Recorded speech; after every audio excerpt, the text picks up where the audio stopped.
nós estamos vendo também que, isso pode parecer só coisa de influencer, de celebridade que pode estar tentando até com isso alcançar mais fama, né? Usar uma separação como algo para poder proteger seu patrimônio, para poder conseguir mais like e assim conseguir mais patrocínio e continuar num hype, né?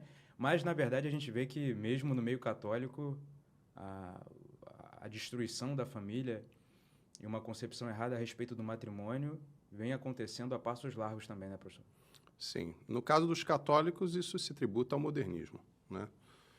Claramente. Então, esse colapso conjugal que a gente está vivendo também, né, está intimamente ligado com o modernismo, né, professor? Sim, porque que o mundo sempre tenha lutado num processo de rebelião contra Deus, né? Falávamos há pouco aqui sobre isso, antes de começarmos o programa, né? O que é a revolução? Eu digo que é a revolução porque o católico ele é, por definição, um contra-revolucionário. A revolução, como diz o Monsenhor de Seguir, na sua obra A Revolução Explicada aos Jovens, de 1861, de modo muito lapidar, a revolução é essa permanente revolta da criatura contra o Criador. É a revolta instituída como princípio e como direito, né?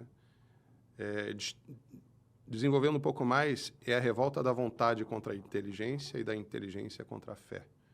É a insurreição das paixões contra a mansidão do amor. No fim das contas, a revolução é um processo satânico de destruição do gênero humano, porque a revolução ela começa no mundo angélico com a insubordinação de Lúcifer, com o seu não servirei, né? Ele derrama isso para o gênero humano no pecado original, quando seduz Eva, dizendo que se comerdes destes frutos serão como deuses, né? Conhecedores do bem e do mal. Então, aquele mesmo igualitarismo que ele excitou na sua revolta, ele busca excitar também no gênero humano, e daí o pecado original, isso vai se propagando ao longo da história por sucessivas etapas revolucionárias. No fundo, tudo isso se reduz a esse denominador comum da revolta instituída como princípio e como direito. Ocorre que, como Deus, no seu amor infinito, ele instituiu uma obra da criação eminentemente hierárquica, quando nós atentamos contra essa hierarquia das coisas, nós plantamos a nossa própria infelicidade, a nossa própria tragédia, né? E,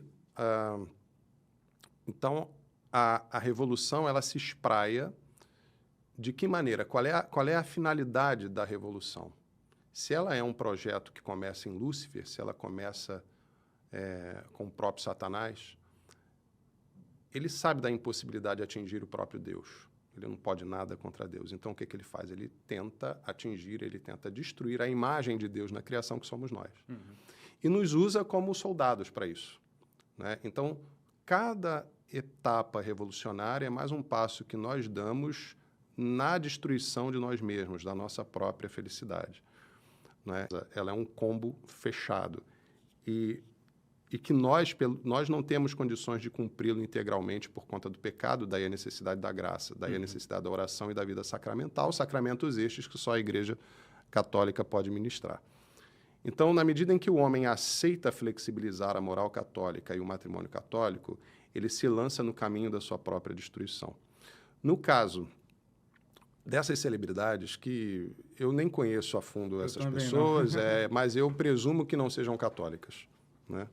A maioria não são. Então, se não são católicas, já se unem pelos motivos errados, no mais das vezes, né? Já começa errado. Né? Já começa errado. Porque nós nos unimos, um homem se une a uma mulher para constituir uma família, em primeiro lugar, por amor de Deus, pelo cumprimento a um mandamento, né? O sexto mandamento, não pecar contra a castidade. Então, se eu tenho a concupiscência, se eu tenho o desejo sexual, é uma criação de Deus, né? Como diz Santo Agostinho e o repete Santo Tomás de Aquino, a nutrição está para a saúde do corpo, como o sexo está para a saúde do gênero humano. Então, o sexo é desejado por Deus, mas para que ele, de fato, cumpra a finalidade da saúde do gênero humano, ele precisa acontecer segundo a ordenação instituída ou inscrita na lei natural e iluminada pela lei divina, na forma dos mandamentos e das leis da Igreja, né? Então,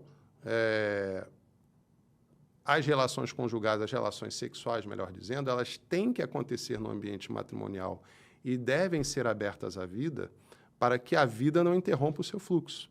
Porque interromper o fluxo, retomando de novo o que acabei de dizer de Santo Agostinho e Santo Tomás de Aquino, interromper esse fluxo é interromper a saúde do gênero humano. Se a nutrição está para a saúde do corpo, quando eu, então, separo o prazer de comer da finalidade da nutrição, o que eu tenho é a depreciação da saúde do indivíduo, não é? Quer dizer, convém que a comida seja saborosa, porque se ela não for saborosa, o sujeito não se alimenta direito. Então, é um erro colocar no prazer de comer a finalidade de comer. Não, o prazer de comer se ordena a que o sujeito coma para cumprir a finalidade própria da nutrição, que é a saúde do corpo, não é? Do mesmo modo, o prazer sexual. Se não fosse prazeroso, convenhamos, quem é que se prestaria aquela ginástica toda para procriar, não é verdade? Então, tem que ter um atrativo, mas esse atrativo não é um fim em si mesmo, não é? Ele se ordena à finalidade própria do sexo, que é óbvia, é cientificamente óbvia, que é a propagação do gênero humano. Pois bem, se na nutrição nós separamos pela constituição familiar inteiramente segundo os desígnios de Deus, que nós cultivamos a nossa própria saúde, não só enquanto espécie, mas também enquanto indivíduos, não é? Sempre que nós... É muito curioso, né? Como é que o ser humano demora tanto para se dar conta disso? Como é que eu posso desejar a minha felicidade se a minha vida está assentada na sistemática contenção da propagação da vida? Isso não pode dar certo. Isso tem que estourar em algum momento. Se nós temos em nós instalada essa potência para a propagação da vida, para a continuação da vida, interromper isso significa estagnar outras potências que eu tenho. Quem é pai de família, quem é mãe de família sabe que, no âmbito natural, nada como um filho para nos exercitar compulsoriamente nas virtudes. E, pelo exercício das virtudes, nós crescemos espiritualmente, né? Nós preparamos melhor a natureza para o efeito da graça em nós. Ora, se eu, não sendo um religioso, né?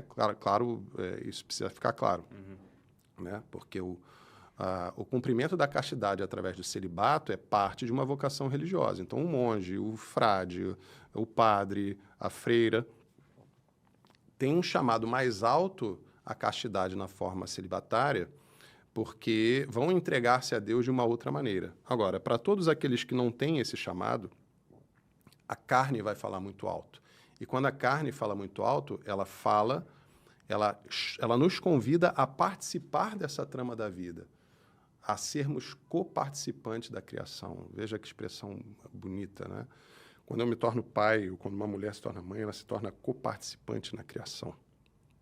Ela entra com a natureza, Deus entra com a sobrenatureza, quando infunde a alma naquele embrião, né?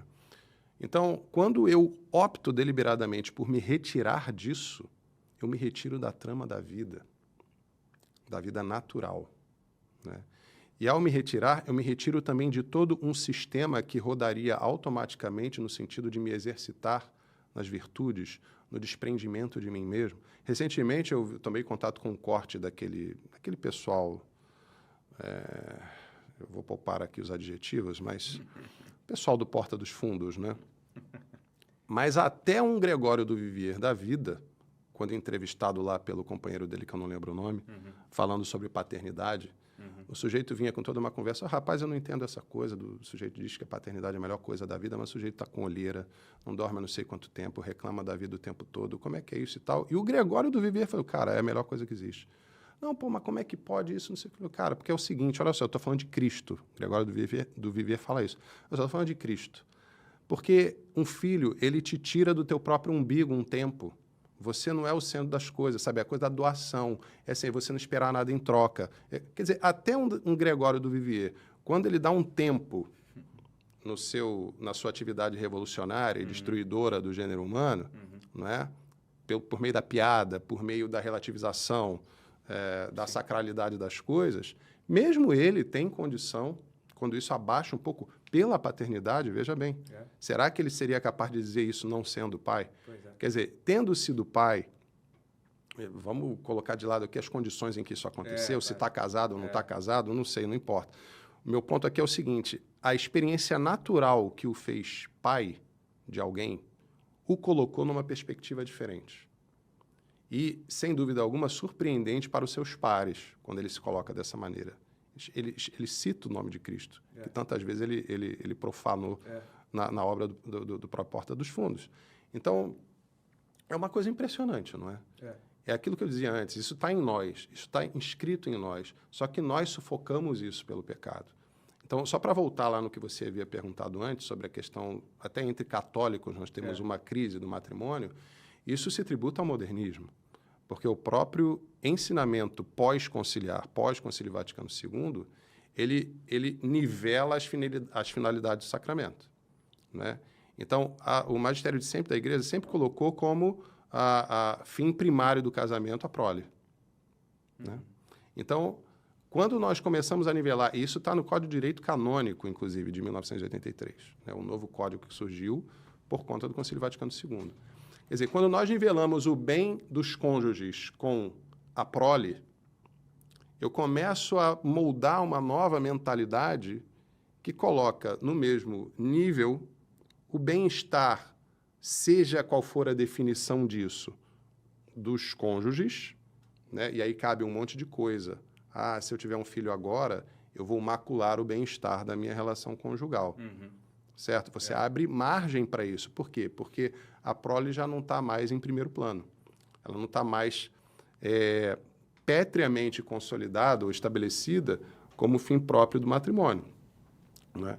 Então, quando eu nivelo isso, eu abro margem para esse tipo de coisa. E para absurdos, como eu já ouvi de pessoas que, tendo migrado à tradição, me relataram a sua experiência na igreja pós-conciliar, de que ouviu de padre algo do tipo, sei lá, as crises conjugais intensas que tinham em casa, crises essas decorrentes do controle de natalidade, contra a qual a igreja, esse ensino pós-conciliar se calou, não é? Quantas e quantas paróquias hoje nós temos pessoas que frequentam missa todo domingo e tudo mais, e não se sentem em consciência, em erro, vivendo uma vida contraceptiva, quando isso é um pecado. Existe uma mentalidade contraceptiva, né, É professor? uma mentalidade contraceptiva. Mesmo que esse casal não use propriamente camisinha ou qualquer outro método direto de contracepção, ele tem essa mentalidade contraceptiva, passa a adotar métodos naturais para seguir essa mentalidade, né? É a ideia da paternidade responsável, né? A revolução, ela se usa... por trás disso, paternidade responsável, né? Cabe um monte de coisa aí, né? Cabe um monte de coisa. O que é paternidade responsável? É você violar o sexto mandamento. Perdão. É você violar o sexto mandamento, fechando o matrimônio à vida, para colocar em primeiro lugar, não a vontade de Deus, mas uma comodidade humana, né? Ah, eu não tenho condição de ter filho agora. Bom, qual é a retidão desse julgamento, dessa avaliação? Será que isso está bem avaliado? E a passagem do Evangelho que Nosso Senhor exorta os homens quando fala dos lírios do campo? Vejam, os lírios do campo não fiam nem tecem, né?